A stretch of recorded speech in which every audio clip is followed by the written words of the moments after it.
Welcome back to another tutorial and demonstration. For today's video, we will add interactivity with JavaScript on our CSS and HTML. So we will create a simple website. How to do that? Open your Visual Studio Code. So I have here my Visual Studio Code. Go to your folder. Okay, right click it and then create a new file app.js for our JavaScript. So right click this one or just click this a new file. Okay, make sure you click here so that it will not be inserted inside a folder.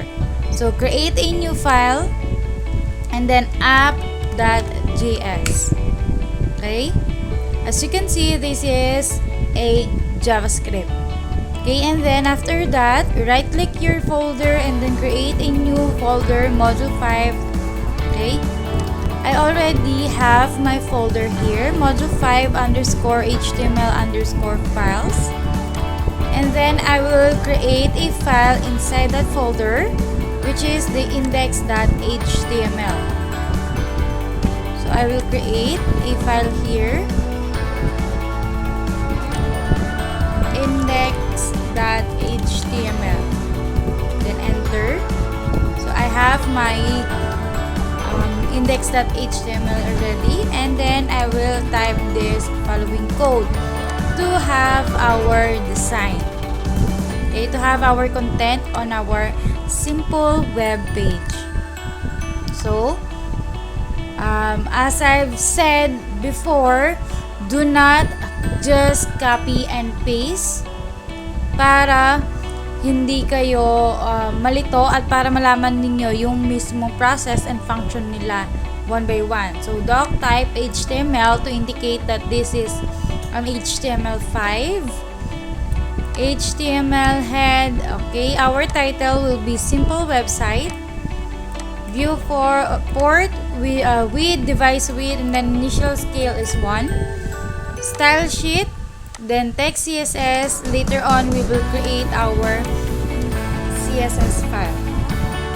So the content will be task list. We use header 1. And then we will have later on our CSS the message. So that this one, the current task, will have a design for itself. And then we will have another list, okay, for the following. Okay, so that is our index.html. So let's save it, Control S, and then right click your Css folder. We will create our SCSS file. So right click our Css folder, new file. We will name it as javascript.scss. Okay, para ma-connect natin siya dito kay HTML. Okay? And then we will insert the CSS rules for our body. So meaning this will be the design for our body. Okay? Dun sa nilagay natin kanina. This one. Itong nakapaloob dito. Okay? And then UL. Ayan. Itong UL natin. Okay, ibig sabihin ito. Okay. Next one, we will apply the CSS selectors for our HTML file. Okay. So, ayan na. Meron na tayong CSS selectors. I will just move this one para pare-pareho sila.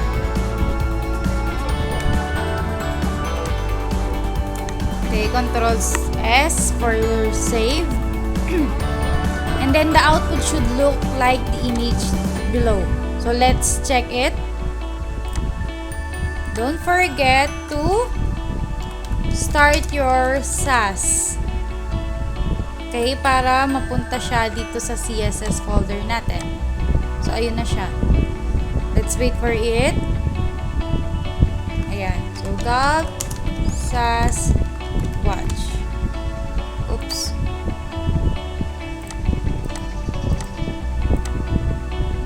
Okay, Gulp Sass Watch.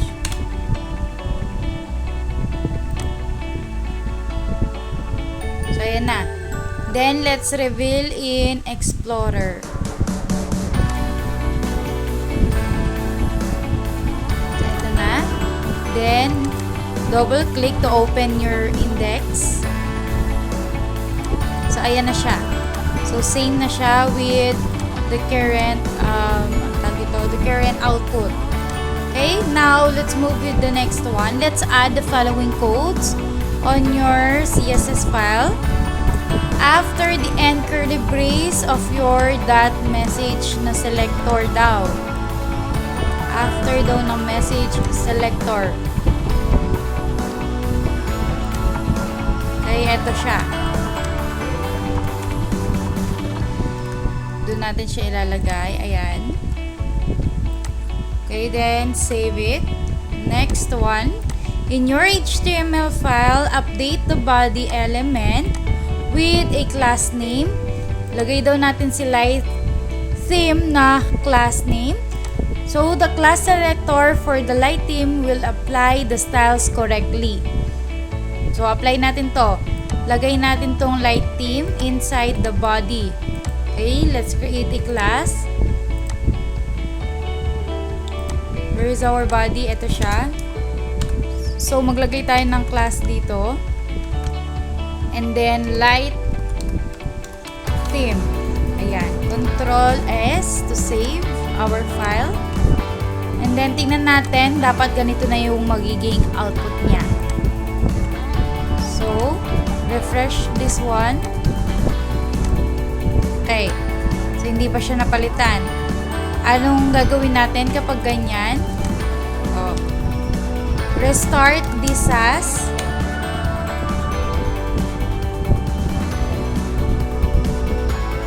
Then, Gulp Sass Watch.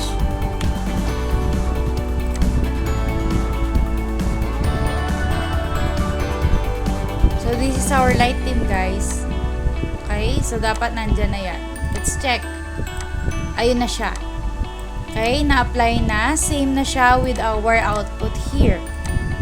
Okay? And then, let's add the dark theme naman. So, add the dark theme, but before that, let's add some constants to the page root at the top of your SCSS file. So, let's add this one para later on, magagamit natin yung mga yan to indicate, kumbaga, you are declaring green, white, black colors inside your SCSS file. So, at the top of your SCSS file, ayan siya, lagay natin. Okay? To indicate that this is green, this is white, and this is black. Next one, at the end of the SCSS file, so i-replace natin yung kaninang nilagay natin na light theme. Ito, i-replace natin siya with this following codes. Okay? Para ma-update. So, let's update it.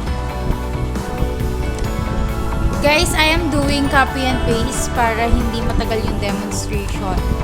But, for you, you need to type it one by one. Sabi ko nga, para malaman ninyo kung ano yung mga function nila.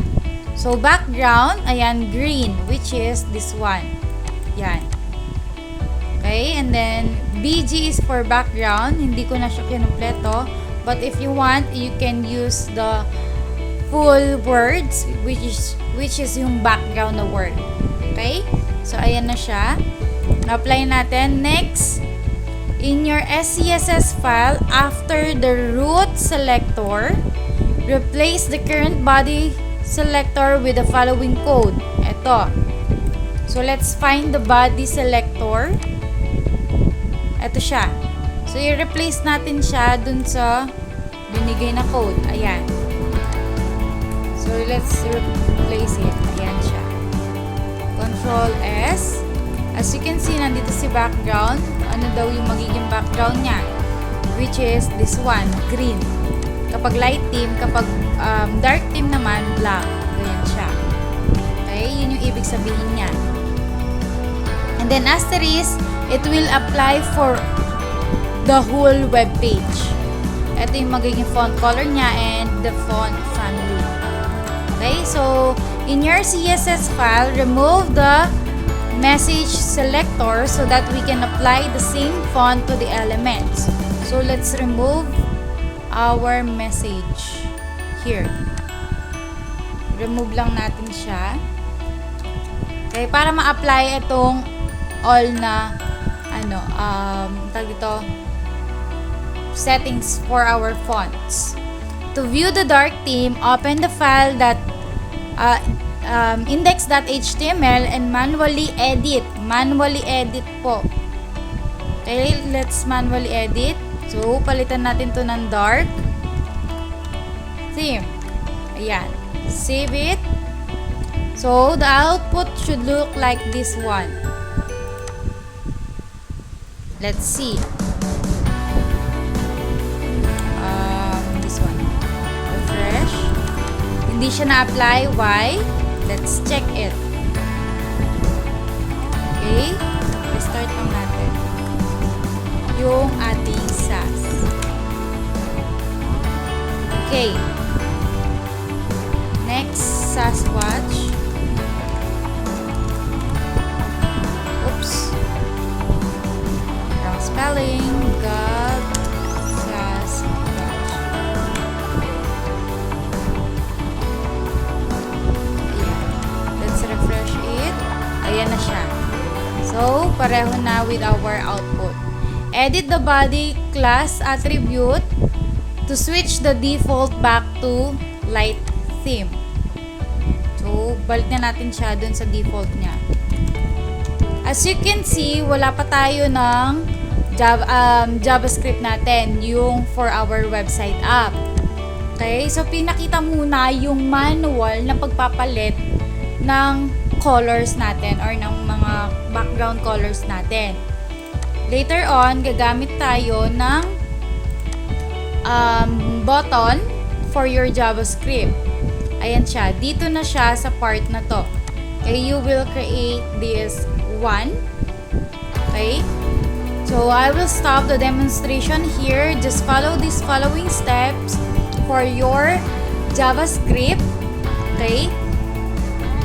You will add the button here. Okay? For this JavaScript code. So, I will discuss this one. So, you will use a script, of course, for your app.js file, which is this one. Okay, dyan mo siya ilalagay. And then, add the fault tolerance after the script, okay, the closing tag script, which can be used to show a message if JavaScript is deactivated. So, i-add mo to after this one. Okay? Next, save your changes and then we will set a strict mode. So as you get started with JavaScript, your initial focus is often going to be working with numbers, text, manipulation, math. So you will just follow this one, use strict, and then you can add semicolon here.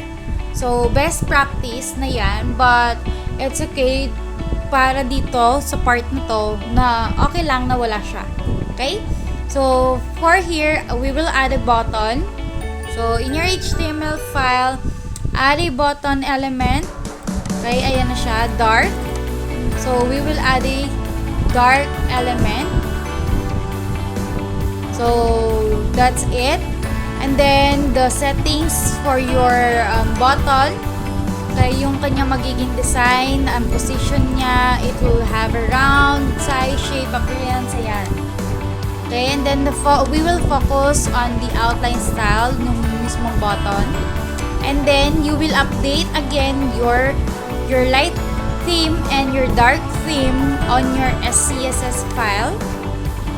Okay, and then we will add an event handler for your button para kapag sinelect mo siya, mag-iiba po siya. Ibig sabihin, nagkakaroon tayo ng switch. Okay? Kapag nagkakaroon siya ng switch. So, const switcher, document query selector, ayan. You will type the following para mag-function ang ating button. Okay? So, ayan siya. Ito yung magiging pinaka-code nyo or pinakalaman ng code ninyo sa app.js file ninyo. Okay? So, save your work. It's a JavaScript convention. Ayan. So, your final output will be like this. Okay. So, paano nga ba yung final output ninyo? Ito siya. Okay. Ito. This will be your first output first. Ito muna siya.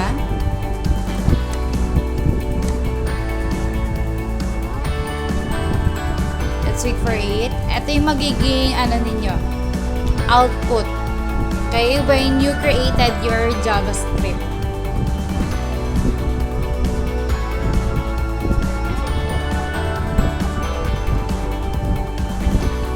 Ayan siya. Ito. Okay, and then after that, if you click this button na to, ito yung button natin eh. If you click this button, ito naman yung magiging output mo. Ayan na yung magiging output mo. So, i-click nyo lang yan kapag nag-switch na kayo. Okay? So, that will be the end of the demonstration or the tutorial for this video. I hope you learn a lot from this video, especially this is our last topic about JavaScript, using JavaScript in creating our simple web page. So, this JavaScript, guys, this is not for the back-end development. This is for the front-end development. Okay? So, ganun lang siya. It adds visual styles to your website or your web page on your, kumbaga, nag-a-add lang siya ng additional design, additional functions on your web page. So, again, thank you for watching this tutorial. See you on my next demonstration or tutorial. Goodbye, everyone!